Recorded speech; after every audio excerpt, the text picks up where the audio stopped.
This video is brought to you by Squarespace. From websites and online stores to marketing tools and analytics, Squarespace is the all-in-one platform to build a beautiful online presence and run your business. What does it mean to become completely lost in front of a painting?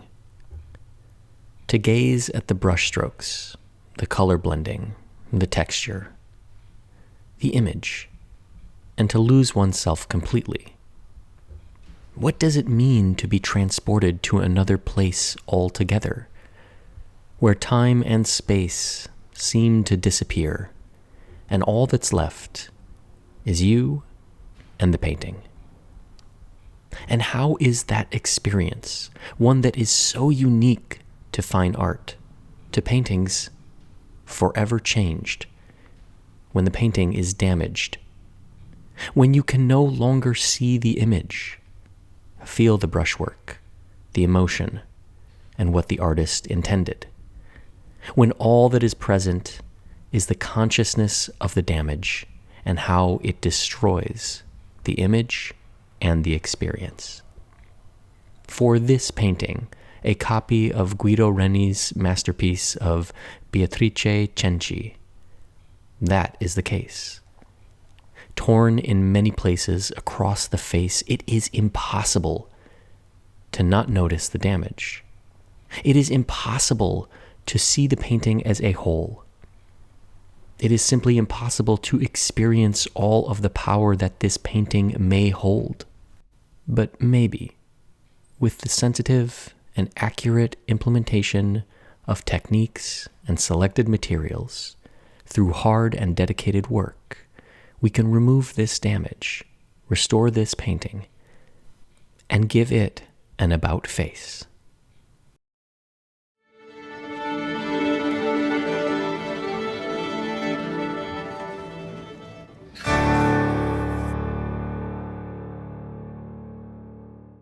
Creating something that captures and holds somebody's attention is what it's all about for an artist. But if nobody ever sees it, does the magic really exist? With Squarespace, an artist can take control of exposing the world to their artwork. Through a simple, easy, and fast process, you can create and launch a website in minutes. And not just a simple one that is fully featured, that is mobile-friendly and works everywhere, one that can expand as your needs change, whether it's a gallery, a contact form, an e-commerce solution, you name it, Squarespace has it built in. And if building and maintaining a website seems scary, well, Squarespace has that covered too, with tutorials, videos, online forums, and real-life tech support to help you if and when you need. So head over to squarespace.com for a free trial, and when you're ready to launch, go to squarespace.com/Baumgartner to save 10% off your first purchase of a website or domain. Our project begins by first removing the canvas from the stretcher support to which it's affixed. This is achieved by prying out all of the original tacks. And though they require a bit of persuasion, eventually they all do yield. Because this painting has significant tears, flipping it over is a little bit more complicated than 1, 2, 3. By employing the use of a board, I can ensure that the canvas doesn't distort or tear any further. Once the painting has been flipped, I can begin removing the stretcher from the canvas. The next step is to remove all of the adhesive tape that has been used to stabilize this torn canvas. Luckily for me, this tape has not been well applied and it peels off very easily. But I do need to be careful to not take any of the fibers or paint that's loose with it. These old patches that have been glued onto the back where there were little punctures or holes need to be removed because they are going to be replaced with a full lining later on. I've decided to simply scrape them off rather than try to dissolve any of the adhesive because they are small enough that I think it's easier this way. I'm going to remove any and all of the accumulated grime that rests behind the canvas and the stretcher bar because I don't want that creating bulges or dents or other planar distortions when I treat the painting on the hot table. Because the canvas is wavy and distorted, I need to flatten it. And I do that on the hot table by exposing the canvas to moisture, heat, and pressure on a wholesale level, so that all of the canvas receives the same exposure at the same time. Once the canvas is on the acid-free blotter paper and surrounded by the cotton webbing which allows the extraction of air, I'll enclose it with a mylar film, turn the heat on, and begin the treatment. Once the painting is brought up to temperature, I can then turn down the heat and allow it to cool while still under pressure. Once it's cool, I can remove the painting from the envelope and transfer it over to another table where it will rest for a few days under weights and acclimatize to the studio's relative humidity. A layer of felt helps distribute the pressure and protect the surface. After a few days under weights, I can remove the painting and begin the process of preparing it for the interleafed lining that will stabilize and support this delicate and torn canvas. The first step here is to align this canvas so that when it's treated, all of the image matches up. Because this canvas has been torn for many years, it has shrunk over time and it needs to be aligned. By using some bookbinding tape, acid-free and removable, I can pull the canvas in, align the image, and then hold it in place with the tape. Were I not to do this, the image would not align across this seam, and the retouching would have to be more than is necessary.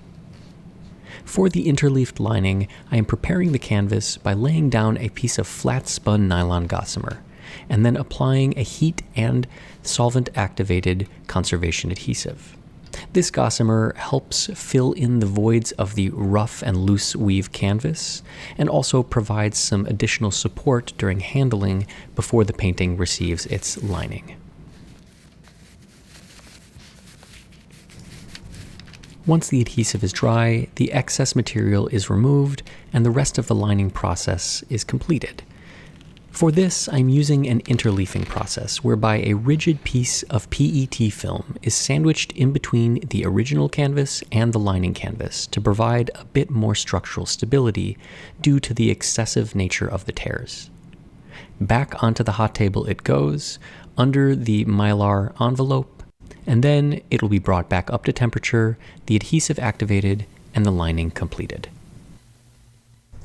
This painting is a copy of a Guido Reni masterpiece of Beatrice Cenci, an Italian woman who lived in Rome during the late 1500s.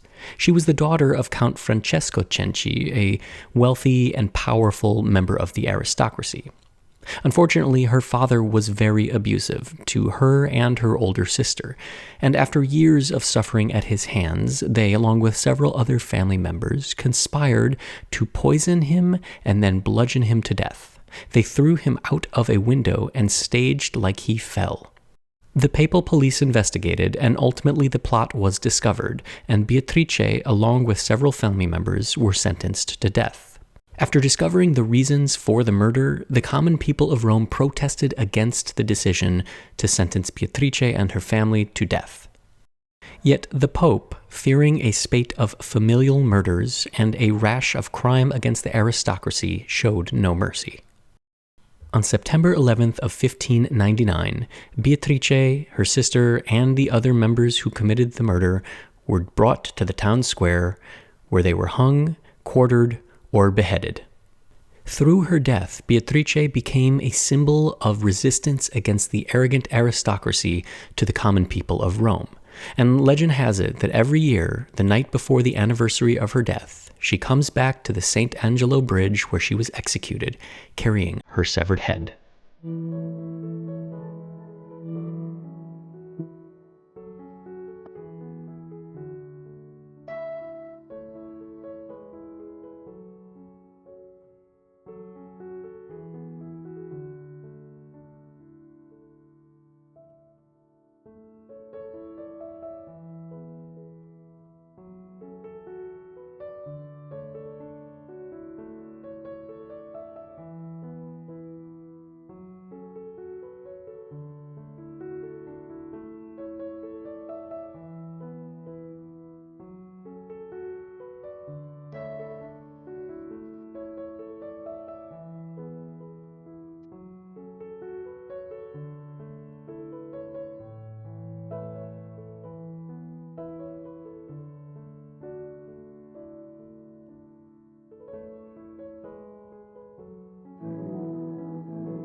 Now, with all of that old discolored varnish removed and all of those beautiful colors revealed, we can start to getting to repairing this big tear and the loss of paint. The first step is to fill in those gaps. Even though I was able to pull the canvas really tight and align the paint layer, some of the original paint was lost when it was torn. This is just a matter of fact. And in order to enable retouching, I have to put something there. So I'm using a water and chalk-based fill-in, and I will simply go over the areas, sometimes 2-3 times. It takes a little while to build up the necessary amount of fill-in, and then I'll let it dry. Once it's dry, I might need to go over it again to build it back up, but eventually I will have a level that is sufficient, and then I can start removing the excess. Because of course I only want to fill in that little crack. I don't want to cover any of the original paint. That's not how retouching works.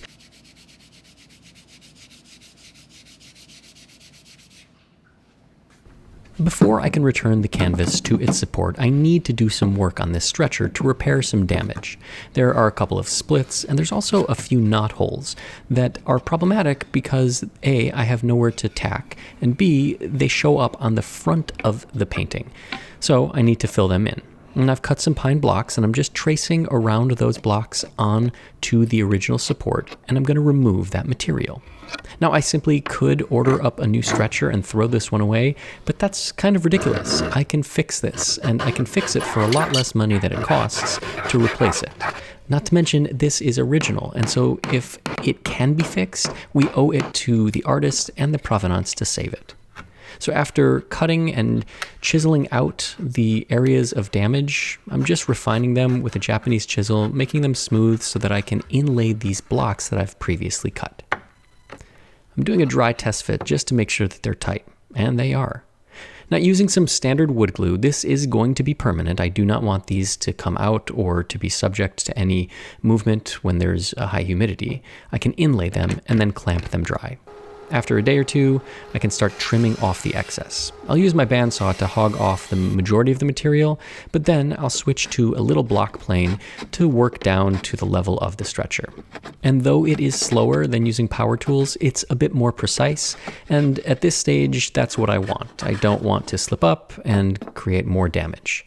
So just by going over the little blocks over and over again, I can shave them down until they're flush. And then, just like that, the stretchers are all repaired, and best part, none of this will ever be seen. I'll reassemble the stretcher, and you can see the repairs, and then I'll square it up and use some nails to hold it in place. I'll return the painting to the support, and because this painting has an interleaf, I don't need to use a lot of tension stretching it, because this canvas cannot stretch. The PET film interleaf that we put in between keeps the canvas rigid and prevents any movement, so I don't need to use pulling pliers or really do much of anything. I just need to get the tacks in. Now, I will key this stretcher out, but it's not going to be to add tension to the canvas. It's mostly just to take up the slack in the stretcher and make sure that it's tight and that the joints are filled. I'll remove those little nails that I used to keep the stretcher square, and then I can start trimming and folding over the excess canvas. These little nails hold the folded over canvas in place, and they do provide a little bit of extra support, though that's not their main function.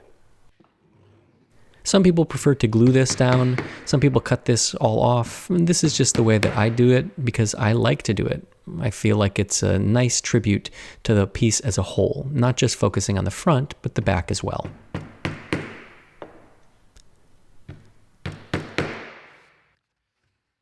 I'll use the original keys, though they have holes drilled in them so that I can bind them, and then just tapping them in ensures that this stretcher doesn't move, that the joints are tight. A little bit of fishing line through those holes and another tack to hold them in place. This prevents the keys from being lost or falling in between the stretcher and canvas and creating a dent that then has to be dealt with later on.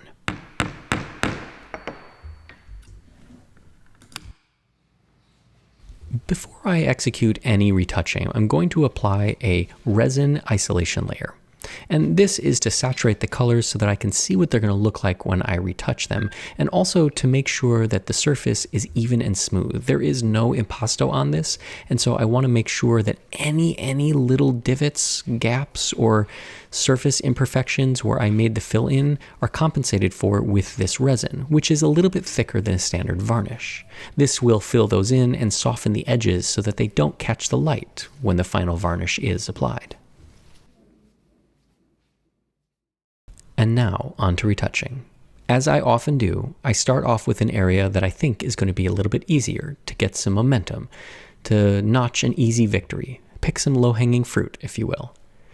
The difficulty here is there's really no place that's actually easy to retouch on this painting. I'm leaving the face for last because it's the most important, and so I've chosen to start off in the tear that runs horizontally in Beatrice's scarf. Unfortunately, this is really difficult for me because this was painted wet and blended in wet. So all of these colors all were blended in on the canvas, which is beautiful. It makes for a wonderful painting. But all of these subtle variations in color and shading are incredibly difficult to retouch because every fraction of a millimeter from left to right is a slightly different color. And I can't simply blend in and paint over all of this with oil paint or the retouching paints. Not only do the retouching paints not act like oil paints, they dry very quickly, so blending is very, very difficult. It's just not allowed. So what I have to do is mix up lots of little slight variations on these colors and add tons of little dots, effectively creating a dither or a halftone or a mosaic of different colors that up close kind of defies the color around it. But as you move further away, it all blends in. And that's kind of how retouching works. If you can match the colors perfectly, well, then that's amazing, and you probably need to be studied by science. But if you can match them close enough that they trick the eye into believing that what they're seeing is the color surrounding it, well, then that's good retouching. Now, ultimately, all of this can be seen under a black light, so it doesn't matter how well you camouflage it to the naked eye. We can see it when exposed to UV light. But what we want is for this to all disappear eventually.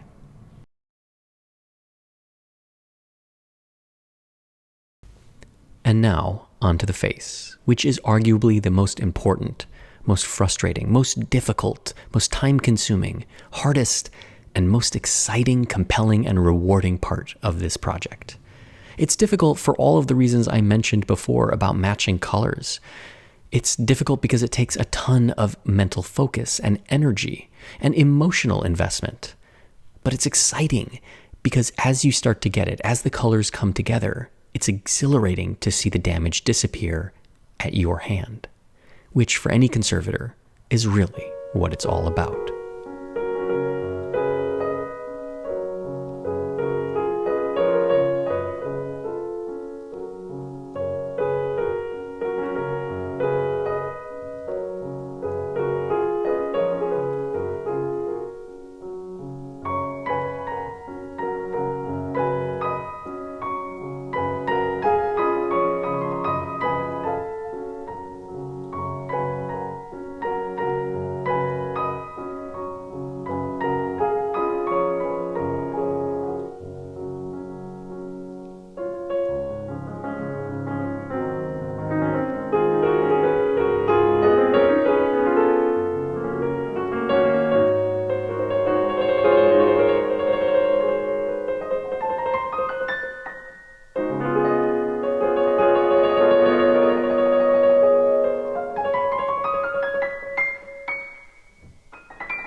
That retouching on the face took approximately 1 hour, and altogether I think I have a few hours into retouching this piece.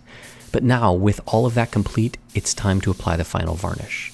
And I've chosen to spray on this varnish because I think it's going to give me the effect I want. I could very well brush it on, but, having done this quite a few times, you get a knack and a feeling for what's going to work. And in this case, I think spraying it is going to give me a really beautiful effect that's going to do right by this painting. And with all the work complete, here she is, ready to go back up on the wall and be enjoyed for many generations.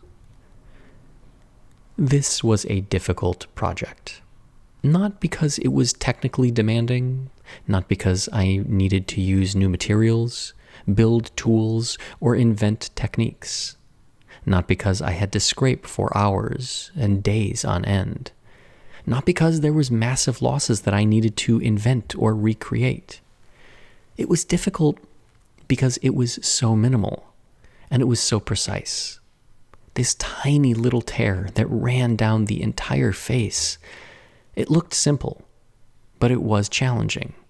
It required a lot of investment, of intellect, of emotion. But now, with all the retouching complete, we no longer see the damage. We only see the painting. We're drawn into her gaze. We wonder what she was thinking. We wonder what the artist was thinking when they painted it. And that is the magic of oil painting. It's something that no other medium can do. How a flat image can hold our gaze, transfix us, transport us to another space, another place, where we're lost for a moment in the image and the mastery before us. And when we're no longer distracted by old varnish and grime, planar distortions, or multiple tears, well, that's when the magic truly starts to take over, when we can just simply get lost in the experience of looking. And though this painting is a copy, I don't think that its magic is diminished at all. Before arriving at my studio, one would be forgiven to see this painting and think that it was destined for the bin. But afterwards, with a little bit of hope, a ton of hard work, well, the only place this painting now belongs is up on the wall to be enjoyed for many years to come. Join me over on Patreon, where I'll answer questions from you, the audience, and I'll talk about this and other projects.